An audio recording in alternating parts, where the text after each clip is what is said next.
It's hopper time in Nebraska, and my favorite type of fly to use representing the hoppers is the deer hair bullet head hopper. And this is made with different, whatever colored deer hair you want to use, and foam for the body.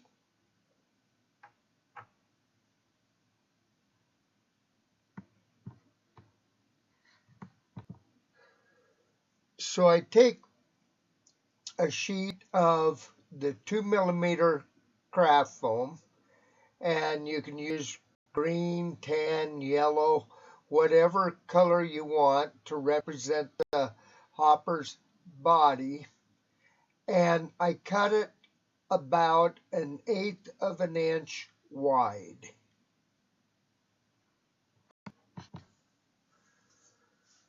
So I use a number 8 streamer hook, and I wrap the shank with yellow 140 denier thread, and then I put the hook in the center of the craft foam like this.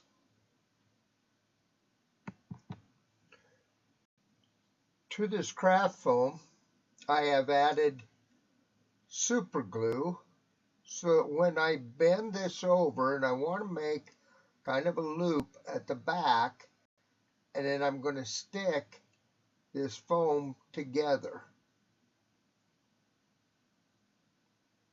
and just hold it for a minute.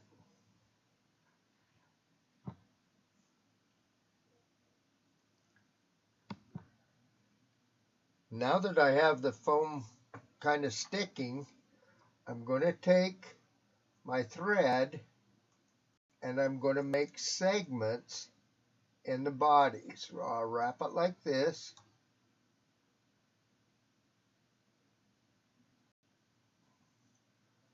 And then kind of move it up over the top, because that'll be covered up, and make some evenly spaced segments.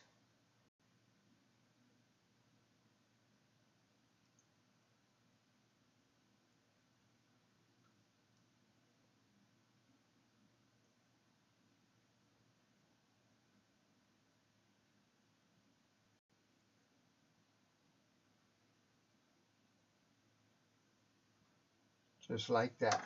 And then I will snip this excess off.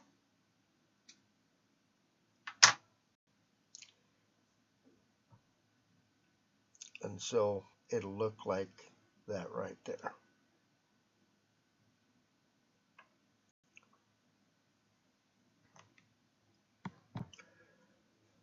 I always add red to my hopper patterns. And to do this, I'm going to use some goose biots. And so I'll cut these off. And as you can see, this is how I keep my goose biots. I wrap them around a chopstick, and that way they're always flared. So I take the goose biots and I tie them in the first segment that we tied on the foam, and so they will hang back kind of like legs. Like I said, the only reason I use these is I've got to have some red on my hoppers for some reason. That's a striking sensation for the fish.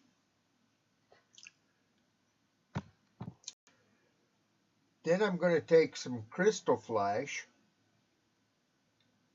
and tie it above the red biots, and that will represent the underwing of the hopper. And then you can just trim that front part off.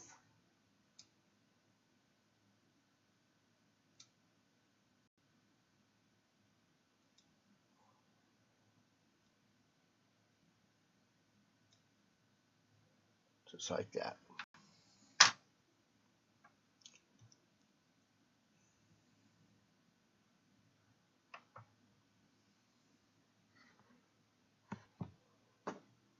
For the outer wings on a hopper, I just use any cheap hand hackle that you have, just so it kind of matches the color you're looking for. And this is going to be a green with a black center. And so I'm going to pick one of these out.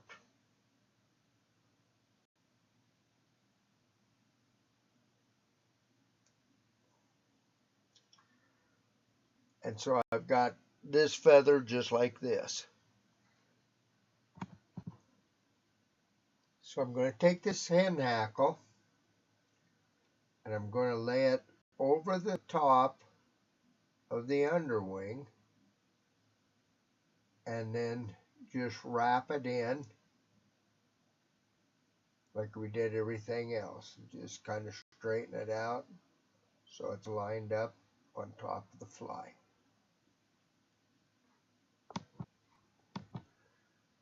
So you have the underwing with the crystal flash, and then on top of it, as the leathery type wing that the grasshoppers have, is just a hand hackle that I use.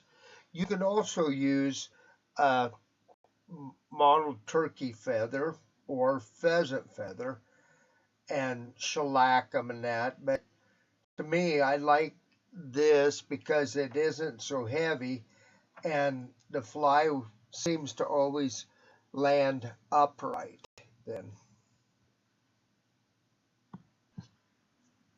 For the head, I'll use a dyed deer hair, which I'm going to comb out and stack before I put it on as the head and the wing. To comb the under fur out, I use a tool like this that I found in my wife's drawer. I think it's for combing eyebrows and eyelashes. I don't know for sure. She asked the other day if I'd seen it, and I just kind of acted like I didn't hear her. So it works really nice.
And as you can see, once I have that tied on, I'm going to trim this back part off.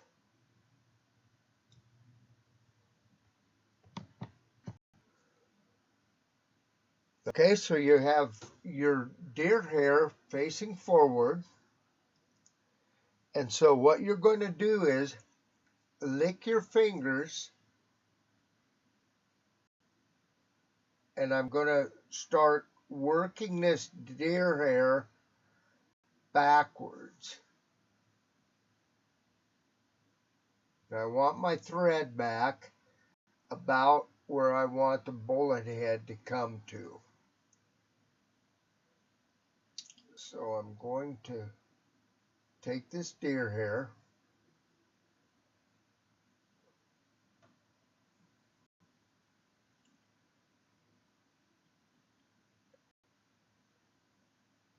and pull it backwards just like this. And then I'm going to take my thread and wrap it around it, forming the bullet head, like that.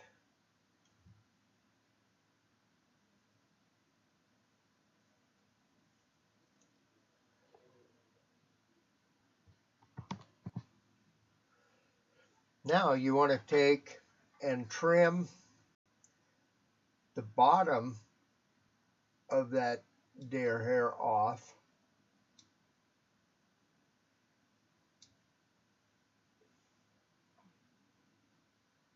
even with the underbody.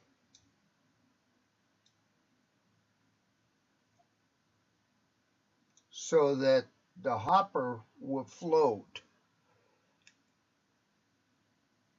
and not, and it'll keep it upright.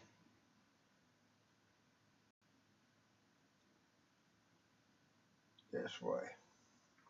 And so this is kind of the way you want the fly to look. Now, in essence, this fly is basically done, but I like to add to it some rubber legs.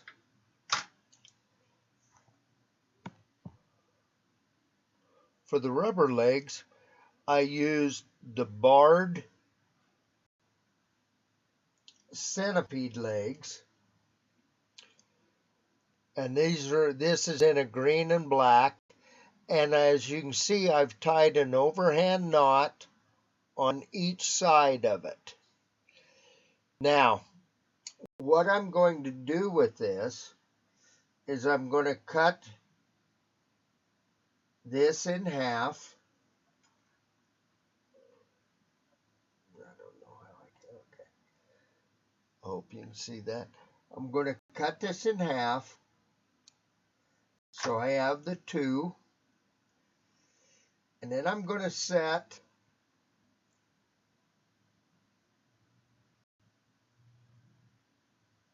one of these legs and tie it on.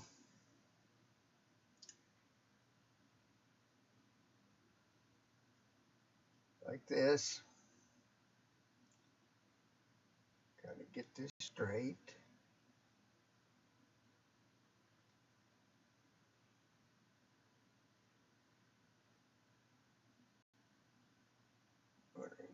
Pull this in just a little bit.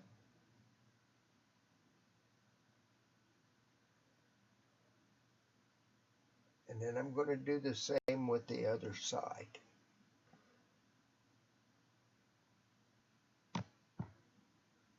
So now I have the hopper legs on each side of the fly, and I just want to trim them up now so that they're equal.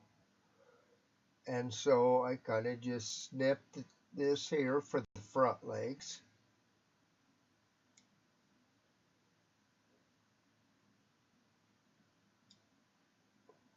Kind of like that.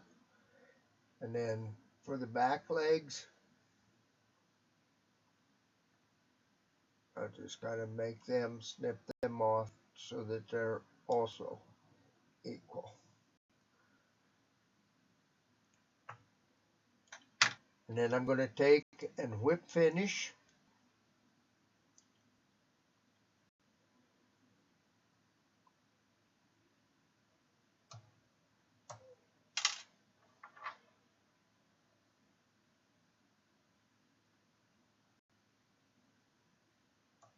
And snip. And there is your finished hopper fly. I'll also add some lacquer or some head cement to this thread here to keep it a little more solid, just like that. But that's a great fly. It floats real well. You can move it, um, skim along the surface if you want to. You can fish it in small creeks or streams. I use it a lot when I go up into Montana to the Bighorn, and I've used it on the North Platte around Casper area. So, and it's also great for lakes. So, very, very good fly. I've also weighted it to where I put split shot on the leader and sunk the thing in lakes, and that worked very well also. Very, very good fly to have in your tackle box or in your fly box. Excuse me.